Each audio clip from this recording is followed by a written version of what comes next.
Halo penonton, gue sehat di sini dan semoga kalian sehat selalu di sana. Gue habis selesai nonton nih salah satu anime bergenre isekai dari summer tahun 2022, yaitu Kurono Kanshi atau Black Summoner, yang kemungkinan gue bakal nonton season 2-nya. Mari gue bahas.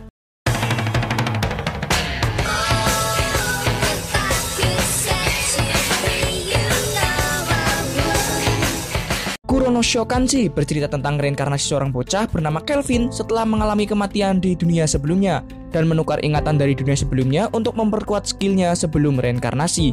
Sama seperti judul animenya, kekuatan andalan dari si MC adalah Summoner atau seorang pemanggil. Dan ini adalah tipe cerita yang MC-nya cepat banget OP dalam waktu singkat.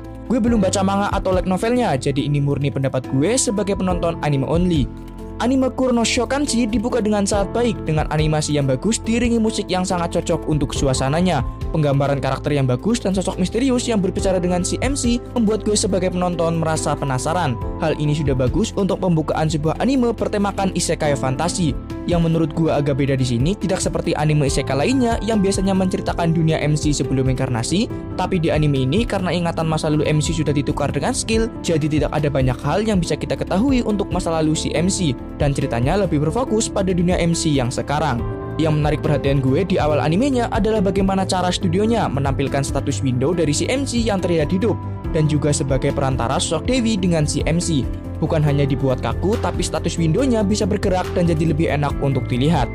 Hal yang membuat gue agak kecewa karena di episode 2 animenya, ketika scene pertarungan Kelvin melawan Gerard yang nantinya akan menjadi makhluk summon dari Kelvin, tiba-tiba gambar yang semula 2D menjadi CGI untuk menggambarkan pertarungan Kelvin. Hal ini membuat gue semakin pesimis untuk scene pertarungan di episode berikutnya akan menggunakan CGI juga. Dan benar saja, penggunaan CGI kembali terjadi ketika pertarungan Kelvin melawan Victor di episode 5 dan pertarungan Kelvin melawan musuh terakhirnya di episode 12. Hal ini masih terus berlanjut di setiap episode karena salah satu makhluk summon dari Kelvin tetap menggunakan CGI dan bukan gambar 2D di setiap scene animenya. Jadi di anime ini menggunakan gabungan CGI dan gambar 2D pada satu frame secara bersamaan. Tapi hal yang bagus di sini, studio animenya dengan berani langsung membuka adegan battle dengan scene CGI yang mendadakan akan ada beberapa scene yang tidak bisa mereka kerjakan dengan gambar 2D. Dan menurut gua CGI dari anime ini masih terbilang bagus dan nyaman untuk ditonton.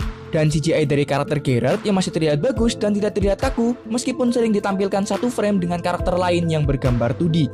Bahkan pertarungan Kelvin di episode 12 dibuat dengan baik meskipun menggunakan CGI untuk scene pertarungannya. Berbeda dengan anime sebelah yang CGI-nya membuat mata perih, yang by the way gue nggak ada niatan buat nonton. Hal yang kurang adalah perpindahan gambar antara 2D dan CGI yang terlalu terasa mendadak, dan hal ini lebih terasa pada bagian scene pertarungan. Tapi selebihnya CGI dari anime ini tidak terlalu mengganggu, yang membuat gue mau menonton anime ini karena konsep ceritanya yang menarik dan tidak terlalu banyak unsur drama yang diselipkan di setiap episodenya. Ceritanya ringan dan konflik di dalam animenya mudah dipahami. Hal yang juga menarik perhatian gue adalah masa lalu MC-nya dan juga bagaimana rupa dari Dewi yang selalu menemani Kelvin dengan perantara status window-nya. Dua hal ini semakin membuat gue tertarik untuk mengikuti anime ini. Di sini masa lalu MC benar-benar dirahasiakan sampai ending animenya, dan kita hanya mendapat sedikit petunjuk di akhir episode 12 ketika MC secara tidak sadar mengatakan aku tidak ingin menyesal lagi, dan juga akhirnya sosok dari Dewi misterius itu terungkap di akhir episode 8. Ada satu hal yang menurut gue paling bagus dari anime ini adalah musiknya. Entah itu di suasana pertarungan, sedih, dan santai, musiknya enak banget untuk didengar. Dan semua lagunya rasanya cocok dengan momen yang sedang ditampilkan. Gue sarankan untuk kalian kalau mau menonton anime ini gunakan headphone deh, supaya experience nonton kalian makin maksimal. Musik yang paling memorable menurut gua ada di episode 1, yaitu ketika Kelvin baru terkirim ke isekai yang diiringi dengan musik pedesaan khas musik anime bertema isekai, dan pertarungan Kelvin dengan party pahlawan di episode 7 yang diiringi musik berirama cepat yang cocok untuk scene battle. Tapi setiap episodenya tidak akan pernah sepi karena ada musik yang selalu ada di setiap suasana. Anime ini juga cocok dengan selera anime gua yang suka dengan MC yang overpower dan suka pamer kekuatan, apalagi MC di anime ini adalah maniak battle atau penggila pertarungan. Bahkan di episode 7 animenya, si Kelvin bersama kelompoknya harus berpura-pura menjadi penjahat untuk bisa bertarung dengan party pahlawan, demi memuaskan hasrat bertarung Kelvin yang seketika muncul saat mendengar orang yang kuat. Dari episode pertama sampai pertengahan episode lebih berfokus pada si MC yang berlatih dan mengumpulkan rekan membentuk sebuah party, dan ceritanya akan mulai serius di sekitar episode 10, jadi kalian bisa dengan santai mengikuti alur anime ini. Kelemahan di anime ini adalah jalan ceritanya yang lambat, membuat gue sempat bosan di beberapa episode animenya, terutama di episode 9 ketika Kelvin melakukan pemanggilan pahlawan dan muncullah satu bocil ini yang menurut gue nyebelin banget. Keberadaan satu bocil ini membuat suasana party Kelvin semakin berisik yang sebelumnya udah berisik banget menurut gua. Ini hanya pendapat pribadi gua yang enggak suka tipe bocil kayak gini, jadi nggak usah terlalu dipikirkan. Oke, jadi itu adalah semua pendapat gue soal anime ini setelah nonton sampai akhir episode.